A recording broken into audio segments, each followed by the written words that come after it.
he steps on a newspaper. And it says, the newspaper says, "You died today." Thought about that. I think the whole theater erupted at that point too. It's like, You died today. extra, read all about it. Don't know if you know this. But Lucas, you died today. Like the ghosts are printing newspaper.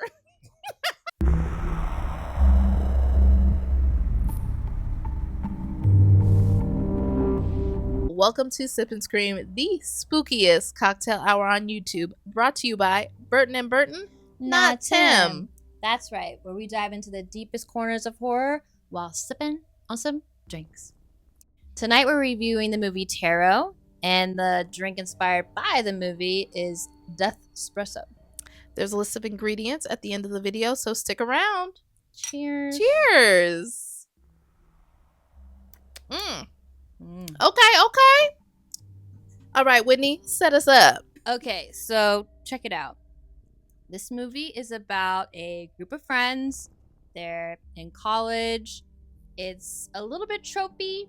You know, you got the kind of nerdy guy. You got a little bit of a hot dude and his girlfriend that's having problems, seemingly. And you got the kind of dumb girl. And yeah, so you got all the people, you know, all the characters for like a tropey, scary movie. Right. But basically, they get an Airbnb at this spooky house, and they come across a deck of tarot cards, and it wreaks havoc on their lives. You know, one of them happens to be an expert on tarot and astrology. It was comical. Her on-site knowledge. Yes. Like, you don't even need to Google. You don't need CoStar at all. You don't need pattern. You don't need to look at the book of descriptions for the tarot cards. You know what each card means immediately off the bat. She was a 20-year-old college student, expert, a witchy queen at witchcraft and wizardry, apparently. Yeah. Anyways, what was the moment that kind of pulled you in to the movie? Oh yes, okay. A moment that pulled me in, where at the Airbnb that they rented out and they're around the fire. I liked that because boom, we're there, we're around the fire. It's spooky, but it's also kind of lighthearted. And I like that. That was pulling me in. I'm like, because this is very familiar. My friends and I, we go out, we sit around fires, and we talk. It pulled me in immediately. It was very relatable. And then I think it was a natural transition into, we're out of drinks. Let's look for drinks. Let's get into some tarot cards. Finding the decks. Speaking of drinks. I agree. So what pulled me in, too, was the next day when they were packing up to go back to their college campus, because at first I was like, dang, are they just gonna be posted up in this house the whole movie? Like, yes, there's a lot of build up here at this one location. Let's see what happens with this curse that's bestowed upon them outside where they think they're safe, right? They're in the comfort of their dorm rooms. They're in the comfort of being in public. Right. Yeah, I think it would have been a little bit more predictable if they were in the house the whole movie. So yeah, that's when it pulled me in. Like, okay, they're packing up, they're going somewhere else. I'm in it. Let's see where we're going. Yes. Where are we going? Agreed. Where are we going? Oh my gosh, cheers to that. Cheers to getting out the haunted house. Get out of there. Get out. Get out. I'm not gonna lie, this drink's hitting. Bro, I'm gonna be buzzing in a minute. Oh my caffeine gosh. It's the caffeine and tequila. Okay, so for you, jump scare moments for tarot. The first kill, which was the girl who looks like the girl in Stranger Things, the redhead, but that's not her. But she looks just like her, doesn't she? Don't they look alike? A little bit. Okay, so just so y'all know, again, we do not talk about this until we do this. So yes, I didn't think that. Yeah. I knew she looked familiar, but it's not her. Okay, so she got the card High Priestess. And she's on the phone with one of the other girls that was there, Paige. And she's in a sorority house. Right. a sorority house where obviously a lot of people live there, but Right. they're all out and about, so she's there by herself. But she's got that, again, like that comfortability of just like, I'm home. The freaking attic ladder keeps coming down, and she puts it back up. This is great. Yeah. At first, she's like, oh, that's weird. And then it happens again, and she's hearing like laughter outside her bedroom, and she's still on the phone with Paige, so she's still feeling like, oh, I think they're just playing a joke on me. Right. Like, who's home? I think the girls are back. So, and then the attic ladder thing comes down again, and then she climbs the ladder and pokes her head around, and not seeing anything at first, and then all of a sudden, it's candles and upside down crosses. Right. And perfectly placed scary things.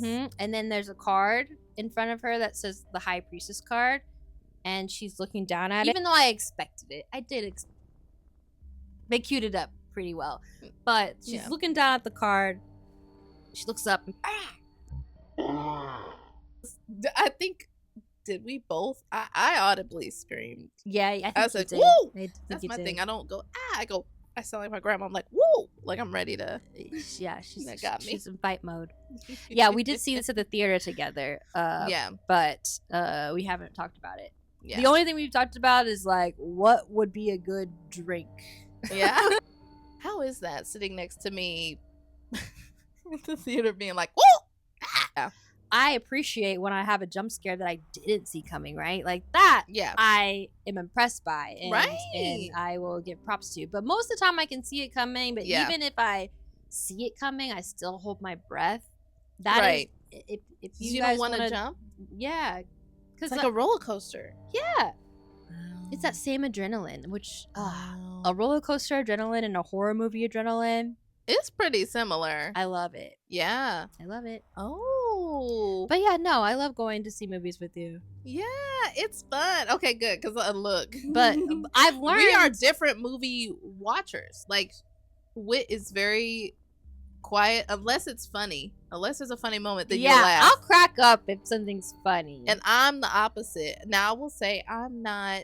I just annoyingly loud. Like, there are rules to movie watching. Sure. Like, I will never say a full sentence. I will never be like, "Oh no, girl, get the hell out of there, bitch." Right. So I've been to movies a lot with like that kind of person. So yeah, just so y'all know, I'm not but I am a woo, Jesus Christ. Right. And I will literally lean on Whitney and be like, And I'm stoic and just like a church mouse because one, I don't want to call any attention to myself, but two, like I'm probably holding my breath. You're doing the holding, and I'm not. I'm over here. I'm such an Aries. I'm like, no, it's gonna be fine. Everything's good until it's not, and then I'm shocked as hell. Right. Oh my gosh, and you're such an Aquarius because you're like, no. Yeah, we are. By the way, it's gonna be bad. We're talking about this movie Tarot and like it's kind of absurdity, right? But we're into astrology, and we each have tarot cards. Keep the fits, and we're super into it. Yeah, we have our decks, and that's why I liked it. Tarot did a good job because, like we said at the beginning, there were a lot of they leaned into the trope, right? They leaned into teens. They leaned into that I know what you did last summer, hanging out, being bad, and cabin in the woods, exactly. And so it's like you feel like you know what's coming. But I will say, very well placed jump scare. Did you have an oh hell no moment? Our dear Lucas, what are you doing? What are you doing? Going indoors, he doesn't know where it leads to. Then he's like in like an abandoned like subway graveyard. Yes, subway graveyard. Then that also proceeded to have an active train. Right, like that was my hell no. Like, Lucas, babe, what are you doing? Turn around. What are you doing? Don't go further. Find a person. Civilization. Go back the way you came. Bust a bitch and go. Exactly. Sprint back to old girl's house you got a crush on. I know you got a crush on her. It would have made perfect sense for you to be like, hey, I don't want to make it weird, but 2 of our friends just died. So but also, if something happens tonight, do you want to hang out? I don't want to be by myself. You walked her home, bro. Like, That was my hell nah, though. Like Lucas wandering around the subway station. That was a great oh hell no moment. Thank you. Okay, so my oh hell no moment, not to like jump us too much forward into the movie, but when Paxton's whole death scene was like he was being chased by, what was it, the Joker? The Fool. Yeah. And to me, his made sense. Now, because when he left the group and he's like, okay, well, enclosed spaces, I can walk home outside in this big ass open air street. I'm not in danger. Then he sees that weird ass Joker clown, and that brother goes meow, and then he goes meow, and then he goes meow, 360, but like you get that in the distance, staring at him. That's that oh hell no moment. And I think he says it in the elevator. He does everything I would do other than try to find another human being, and I don't know why the campus was completely empty. It must have been 3 a.m. The witching hour. That his whole death scene was oh hell no. I think that was perfectly written because it wasn't so in your face. It was the fact that Joker was far until he got close, and everyone was oh hell no. I'm gonna get out of here. Oh hell no. What the hell is that? Oh hell no. So that for me was like oh hell no. That's a really, really good one too. A good point. I mean, Paxton was just he had hell no written all over him. Yes. The whole movie. And they're telling him, like, don't be by yourself. Yeah. We've already, at this point, they've already lost, I think, 3 friends. Yeah. So, they're like, in your card, whatever that you got pulled, right, says all these traits, right, and you're doing them all. You're being hard-headed. Yeah. You're isolating. You're walking away, running away from your problems. Whatever. They're like, stay with us. Oh. And he's like, peace out. Like, bro, why would you? Girl. You already 3 friends, like 3 dead already. Question for you. Stay with your friends. This is a random question too. But you think that's the point? Like everyone was so true to their sign, to their shadow. It got them killed. And people are screaming, don't do this. This is your personality trait. Yeah. It says you're going to be irrational. Like what was his name? Lucas? The subway? The subway. Yeah. He died because he was in a restricted area. Now, what was it was the demon, but what was Lucas's card? The Hermit. Which does make a lot of sense, too, why he wanted to, like, be by himself. Isolate. I gotta go.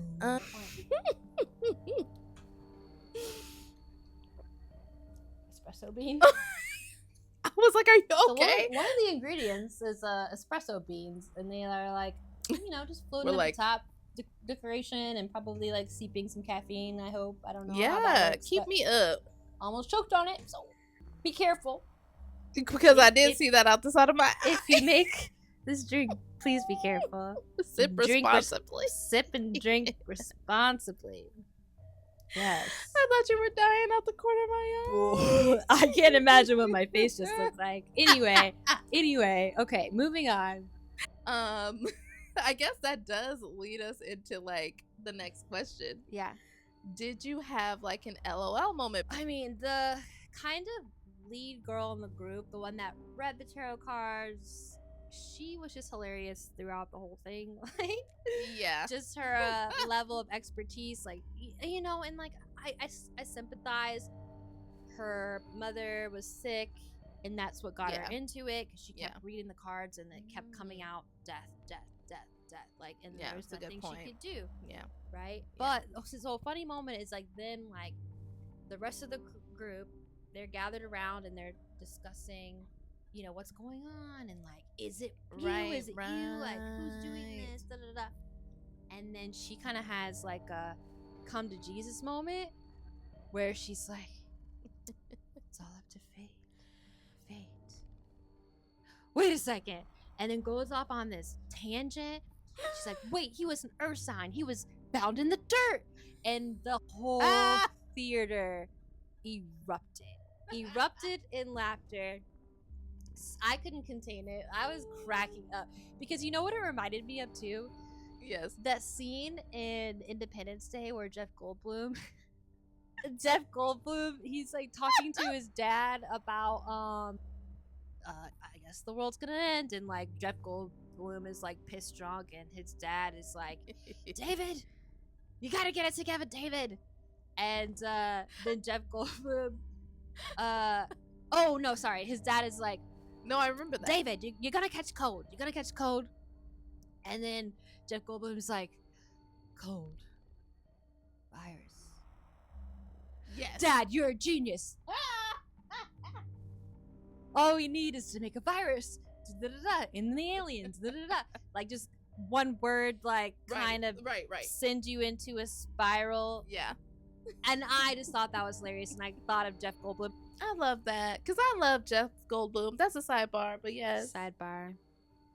Huh? That says so much. He's a cutie. He's a cutie. Yeah. He couldn't get it, but I flirt with him. Jurassic Park. Yeah. Especially the sequel, the Lost World. Yeah. Mm-hmm. Anyways, what was yours? Paxton, our boy Paxton, which I love him. He, for me, had the most LOL moments. I loved him in Spider-Man. Comic relief for sure. Comic relief. Jacob is his real name. Yes, he had so much comic relief for me. So a lot of LOL moments from him from the Murder Podcast. That was funny. He was just so relatable the whole time. Like he was really just like that guy. Another LOL moment was our boy Lucas. He running through the train station, all that shit, and just goes, he steps on a newspaper. And it says, the newspaper says, "You died today." Thought about that. I think the whole theater erupted at that point too. It's like, you died today. Extra, read all about it. Don't know if you know this. But Lucas, you died today. Like the ghosts are printing newspaper. Wow. Well, okay, so you just reminded me of another LOL, is the fact that like Paxton didn't die. You think he dies because you're like, how can he escape this? He shows up at the end of the movie. He comes and yeah. Paxton didn't die. I was like, yeah. And he explains it. Oh yeah. His roommate comes and like opens the elevator, and then I guess the fool just left him alone, which was hilarious. Which at you in the elevator, you were cornered. Right. But Bryce saved the day, which I thought was hilarious. Was hilarious. We see that moment too. He's curled up in a ball and he's like, ah! And there's just nothing. Yeah, everybody assumes he's dead. Let's do one more cheers. Okay, so we've made it to the end, y'all. Now's the time for our tarot rating. Ooh, okay, let's think about it. What would we give this movie as far as a rating, as far as a score? 1 to 10. Okay. Ooh, okay. 3, 2, 1, 6.5. Damn, 4.5. The furthest apart we've been. Jesus. Dang, I almost went 5. I should have just 4.5. It's fine. Your score is what your score is. Okay, but why? Tell us.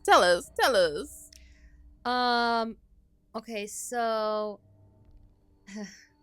even though like going and seeing this in a theater was very enjoyable because you got like the same expressions as the people around you, like we were the all ambiance laughing at the same time, and even though we saw it on a Tuesday for $7 at a discount, I don't think it's a theater worthy movie. Like that's like a wait to stream movie in my opinion. My heart. I think that it was a little too tropey for my taste. It was a little too predictable for my taste. Okay. And like, yeah, on a horror scale, I could maybe go a 5, but like 4.5 is where I'm gonna stick. Okay, so for me, 6.5. It is lower, but surprisingly for me, it's the opposite. I probably would have given it a lower score if I didn't see it in theaters. It was the fact that we all laughed at the same parts that were not supposed to be funny. That were hilarious. And that contributes to the low score, but also I had fun watching it in theaters, which is why I give it the 6.5. Yes, very tropey, saw a lot of this stuff coming, but you know what? Our girl Avantika, I think that's how you say it, she played Paige. I've seen her in Mean Girls, and she continues to be booked for the ditzy character. But I will tell you, she acted her ass off when she was about to get sawed in half. Okay, she gave that Viola Davis performance. It was snot, it was tears, it was fear, and I just didn't expect that from her. And so I'm like, go girl, go girl, go. It just, because I like when people don't play into it, right? Like I used to act, and the thing my acting teacher would say is don't play the problem, you know. And I feel like that was a lot that was going on, just playing into the tropiness, playing into, but in that moment I was like, she was really fearing for her life, even though we kind of did see it coming. I like when the actors are committed and invested, because that kind of can bring a script that's subpar up a little bit.